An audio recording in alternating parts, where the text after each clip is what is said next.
Good morning friends. Unique Hindi short hand में आपका स्वागत है। डिक्टेशन स्टार्ट होगी 5 सेकंड बाद। महोदय, मैं केंद्र सरकार का ध्यान उत्तराखंड की ओर दिलाना चाहता हूँ। उत्तराखंड का अधिकतर भाग पर्वतीय है, जहाँ बहुत अधिक जंगल है। अभी समाचार आ रहे हैं कि माओवादी नेपाल के रास्ते उत्तराखंड में प्रवेश कर रहे हैं और यहाँ के जंगलों में अपना ठिकाना बनाने जा रहे हैं। नेपाल के रास्ते आने वाले माओवादी आसानी से उत्तराखंड में घुसपैठ कर सकते हैं।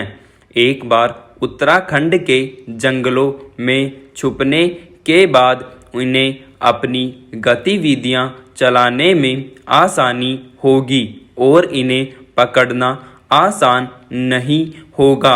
मेरा केंद्र सरकार से अनुरोध है कि माओवादियों की रोकथाम के लिए केंद्र सरकार राज्यों के साथ मिलकर कोई योजना तैयार करे, जिससे इन्हें अन्य राज्यों विशेषकर उत्तराखंड में फैलने से रोका जा सके।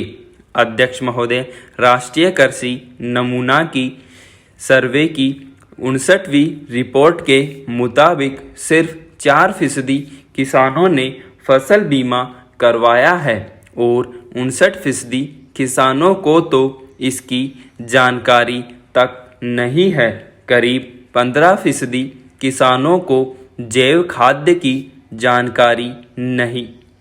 इसके अलावा लगभग 12% किसानों को न्यूनतम समर्थन मूल्य की जानकारी है और महज 8% किसानों ने ही विश्व व्यापार संगठन का नाम सुना है। भारत की 75% आबादी गांवों में रहती है, इसलिए सरकार किसानों में ज्ञान की इस कमी को दूर करे। कृषि क्षेत्र में फसल बीमा की बहुत अहमियत है।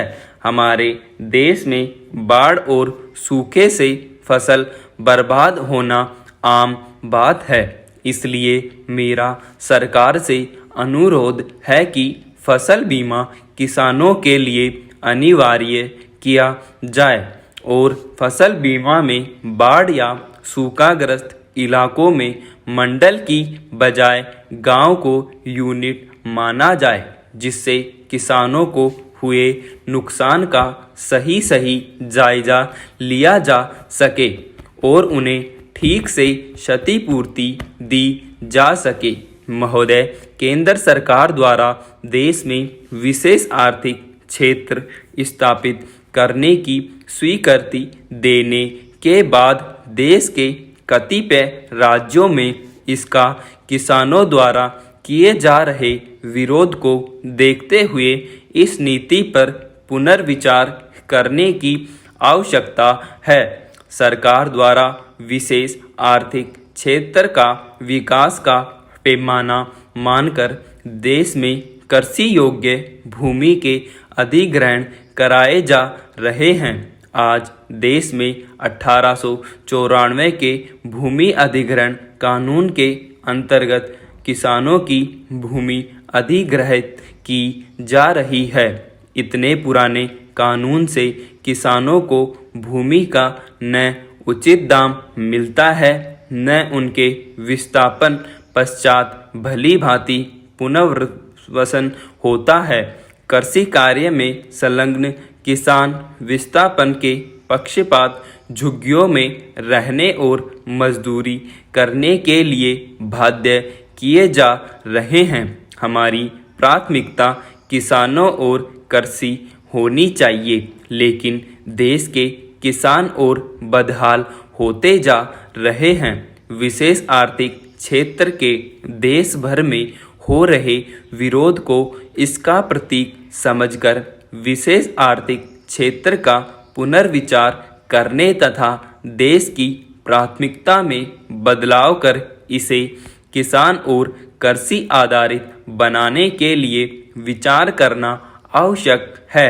मैं आपके माध्यम से सरकार से मांग करता हूं कि विशेष आर्थिक क्षेत्र का पुनर्विचार करें। महोदय, पिछले कई सालों में देश की आयुध निर्माणियों में कर्मचारियों की भर्ती बंद है और सेवानिवृत्ति का क्रम लगातार जारी है।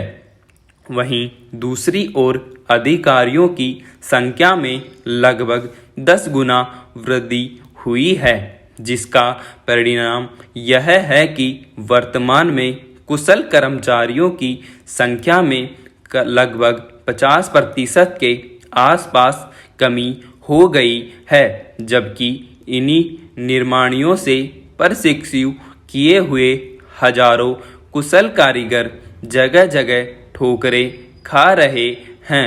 ऐसे कर्मचारी जिन्होंने विषम परिस्थितियों में भी निर्माणियों की सेवा करने में अपना जीवन लगाया, उनके आश्रित आज अनुकंपा नियुक्ति के लिए भटक रहे हैं।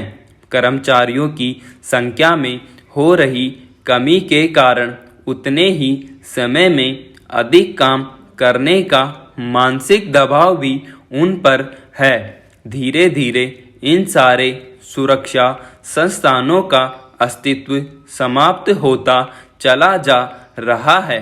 ऐसे में आपके माध्यम से मैं कहना चाहता हूं कि इन आयुध निर्माणियों की विश्वसनीयता एवं गुणवत्ता को देखते हुए देश हित में इन्हें क्षमता के अनुसार पर्याप्त काम दिया जाए। कर्मचारियों की भर्ती पर लगी रोक को हटाया जाए।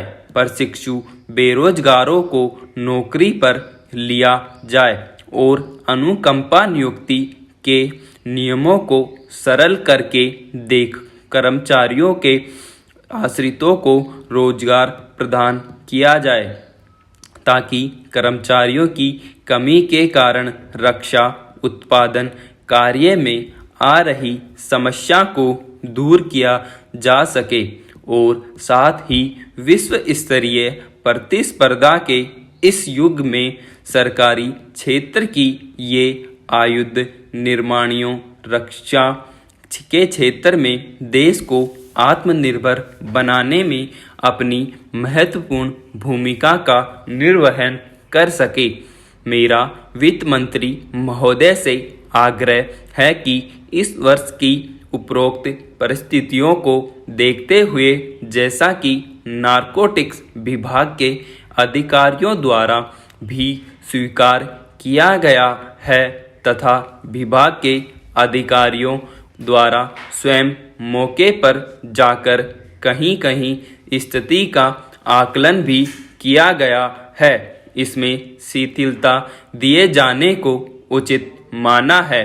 अतः अफीम काश्तकारों से ली जाने वाली अफीम की गाढ़ता में शिथिलता दिए जाने हेतु आवश्यक निर्देश प्रदान करने का कष्ट करें, ताकि अफीम काश्तकार अप्रत्याशित हानि से बच सके।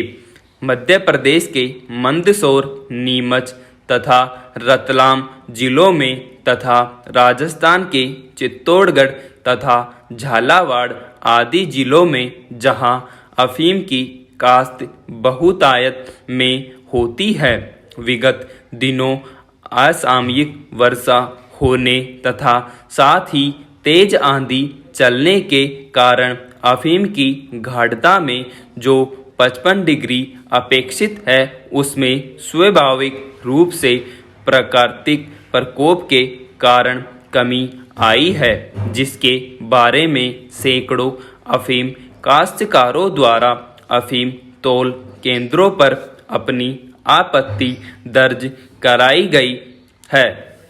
सभी अफीम उत्पादकों द्वारा अफीम उत्पादन का जो न्यूनतम मापदंड है, उससे कहीं अधिक दिया गया है, जो औसतन 60 से 62 किलोग्राम तक रहा है। किंतु उपरोक्त परिस्थितियों में अफीम काश्तकारों को आशंका है कि उनके लाइसेंस पर विपरीत प्रभाव पड़ सकता है। पूर्व में भी विगत 2 वर्षों में इसी प्रकार की परिस्थिति पैदा हुई थी। वित्त मंत्रालय के नारकोटिक्स विभाग द्वारा इसमें शिथिलता भी दी गई थी।